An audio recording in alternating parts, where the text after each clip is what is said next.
Umar radhiyallahu anhu, ma wajabat. Yang pasti itu apa sih Rasulullah SAW? Wajabat. Ketika orang menilai baik, wajabat. Ketika orang menyaksikan baik yang lain itu buruk, wajabat lagi. Kata Nabi, hadza al-asnaitum alaihi khairan fajabat lahul jannah.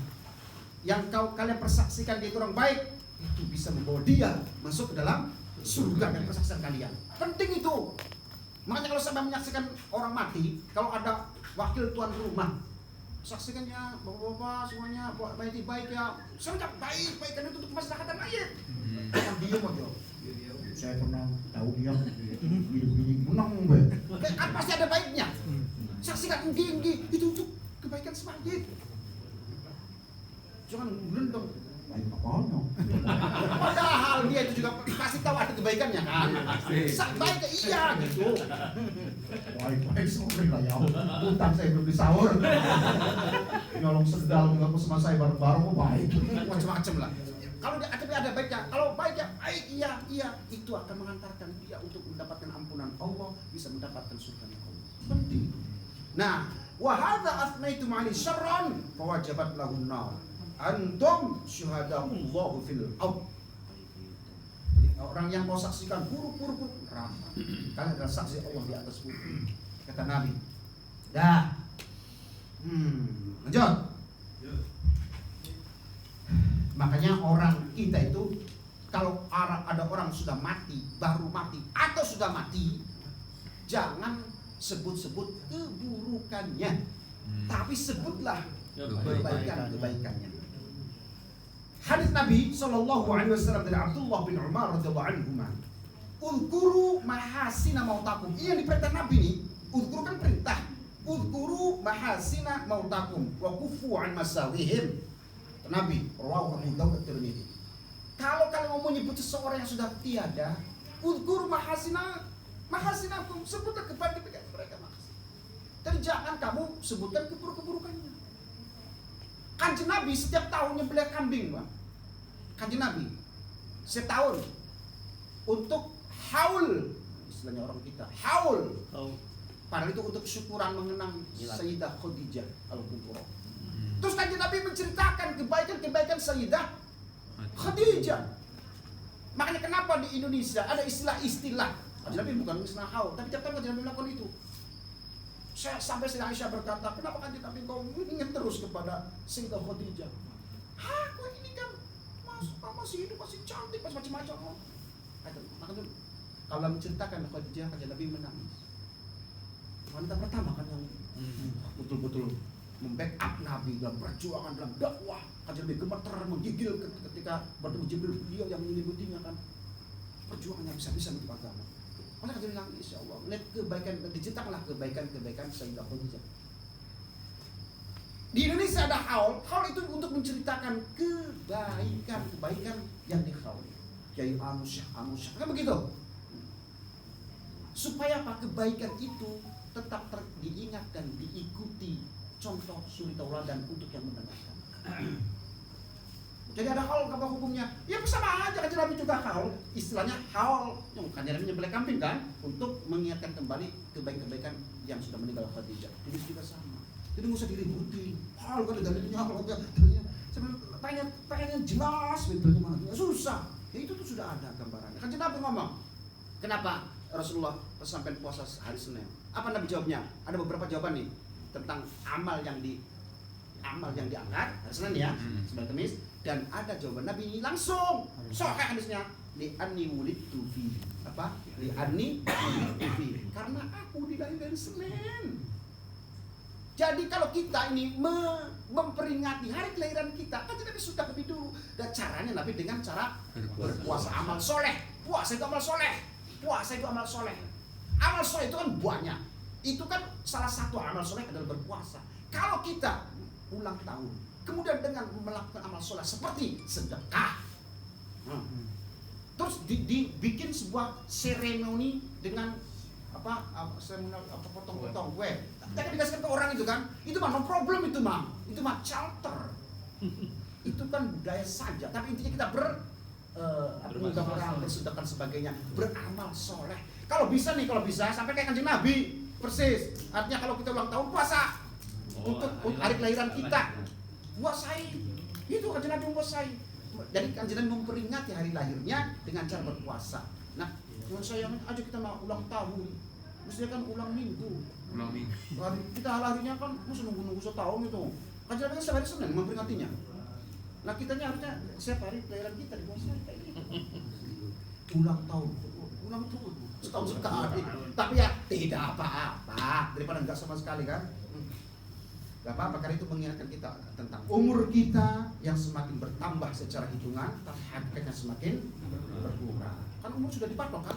Fuadi misalkan 150 tahun besar, 100 misalkan sehat terus. Bisa. Ya kalau sekarang saya masih 18 tahun, berarti masih banyak kan? Kalau umur saya 18 tahun, berarti masih banyak. Tapi udah gak ada temannya.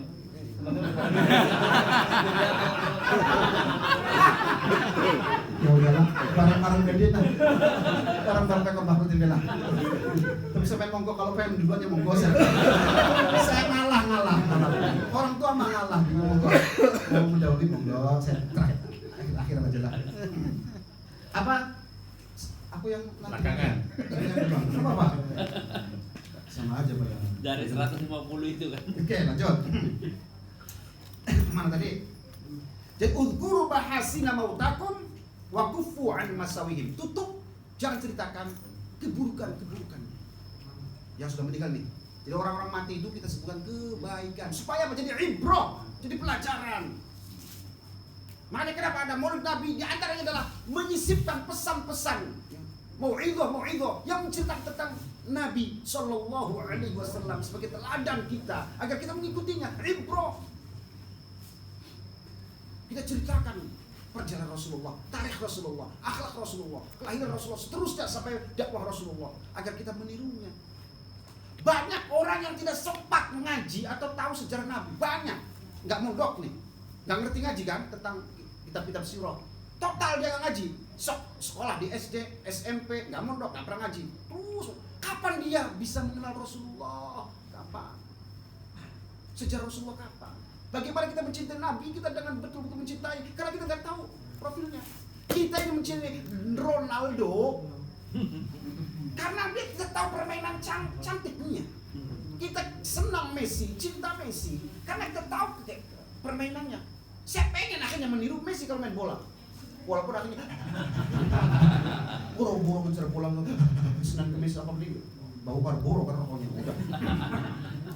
Napasnya nggak kuat. Pengennya kita kayak Messi. Kita pengen badminton kayak Ginting. Kita pengen minton kayak Ahsan. Karena kita tahu kan permainannya. Kita ambil pelajaran, kita pengen menirunya. Karena kita tahu. Nah kalau kita tahu Nabi Sallallahu Alaihi Wasallam, tahu profilnya, sejarahnya, akhlaknya, kesantunannya, kedermawanannya, kita akan mengikuti karena kita tahu. Lah sekarang kalau misalkan menurut Nabi haram, bid'ah, misalkan. Nah orang-orang yang tidak sempat pesantren itu, yang tidak sempat mondok sholat diniyah itu, kapan dia mau mengenal Rasulullah, nabinya sendiri? Itu 1 tahun itu hanya untuk mendengarkan itu, dilarang-larang. Total sampai mati nggak ngerti Rasulullah Sallallahu Alaihi Wasallam. Apalagi sampai anaknya berapa? Nggak tahu, boro-boro. Kan dia nggak ngerti. Yang laki-laki berapa? Yang perempuan berapa? Boh, nggak bakal ngerti. Paman Nabi siapa? Siapa aja nggak ngerti. Kakeknya nggak tahu. Total nggak ngerti apa-apa. Ada Sayyidina Hasan, Husain dan Muhassin. Loh, kok tahu Muhassin? Iya kan itu bukan Hasan saja. Muhassin itu wafat masih kecil. Saya baru tahu ya. Setahunya Hasan Husain yang laki-laki cucunya Nabi, anaknya Fatimah 3. Muhassin tapi beliau kecil meninggal. Zainab, Ruqayyah, Ummu Kulsum dan sampai anak-anaknya ada perempuan berapa, yang laki-laki berapa, Boh masih lebih tahu artinya Pak Soeharto, Topi, Tutut. Anak kanjeng Nabi nggak ngerti, ya itulah kita. Nah sekarang kalau maulid Nabi dilarang, dia tuh belum nggak ngerti kan Pak? Subhanallah. Makanya kita kalau ada mulutan Jumatan berzanji debat itu adalah manaqib Rasulullah, itu tarikh Rasulullah, murni itu tarikh perjalanan Rasulullah, diiringi dengan selawat di tengah-tengahnya.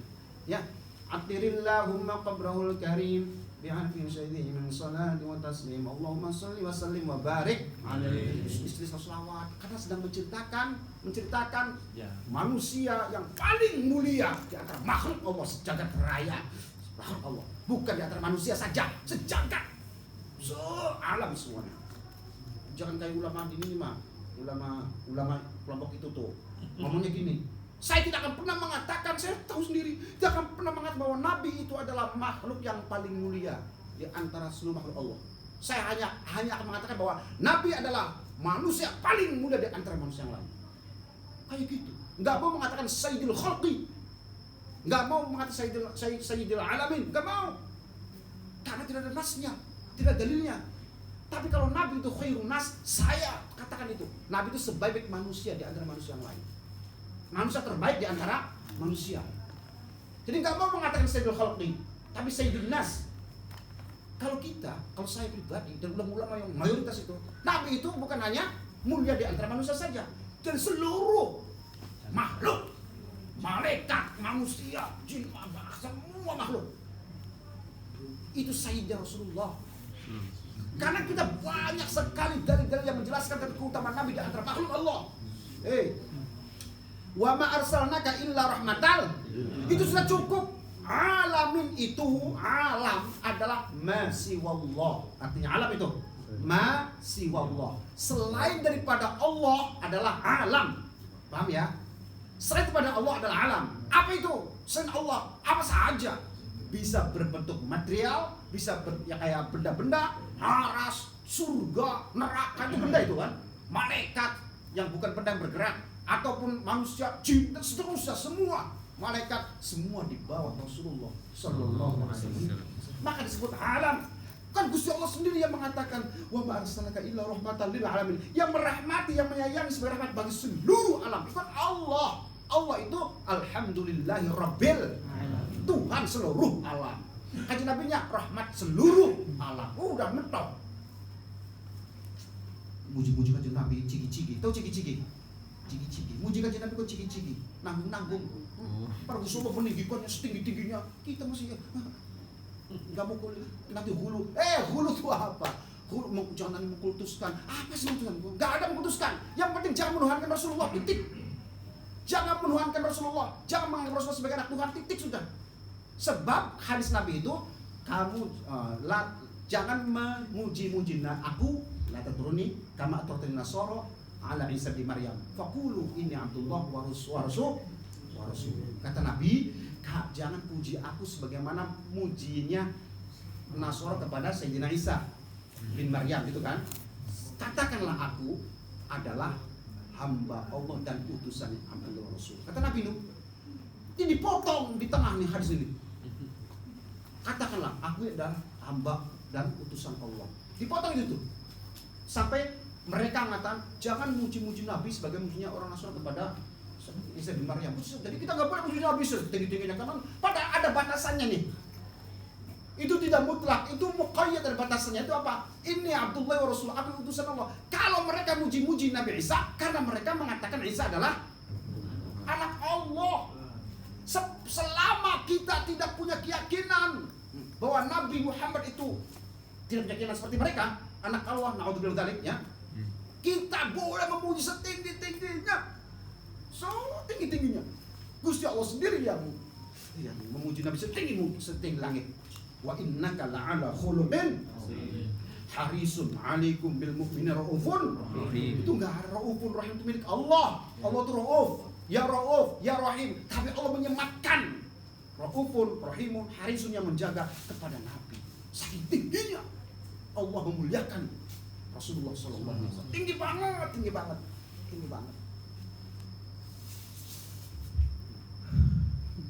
Siapa yang menolong kita?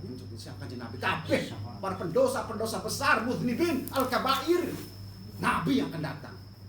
Asal kita punya iman, percaya pada Nabi, datang Nabi mencari para pemabuk dunia ini, para penjudi. Tapi asal dia iman kepada Rasulullah, iman kepada Allah, dicari.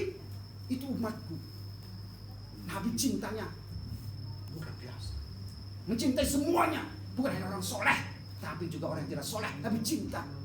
Asal iman kepada Allah, iman percaya pada Rasulullah. Itu kita kan pala pilih. mencintai orang yang orang baik kan, yang nggak baik kan. Sehingga kita sering mencaci maki orang yang salah, mencaci maki orang yang tidak begitu. Kalau Nabi tidak begitu, dicintai semua. Makanya orang itu kalau sudah makomnya tinggi, sudah nggak ada lagi yang namanya benci kepada makhluk Allah. Dia melihatnya itu adalah makhluk Allah. Aku mencintai makhluk Allah karena Allah menyayangi mereka. Rahman, bukan Rahim. Rahman. Kalau Rahim untuk kaum mukminin saja di akhirat. Kalau Rahman untuk orang mukmin dan orang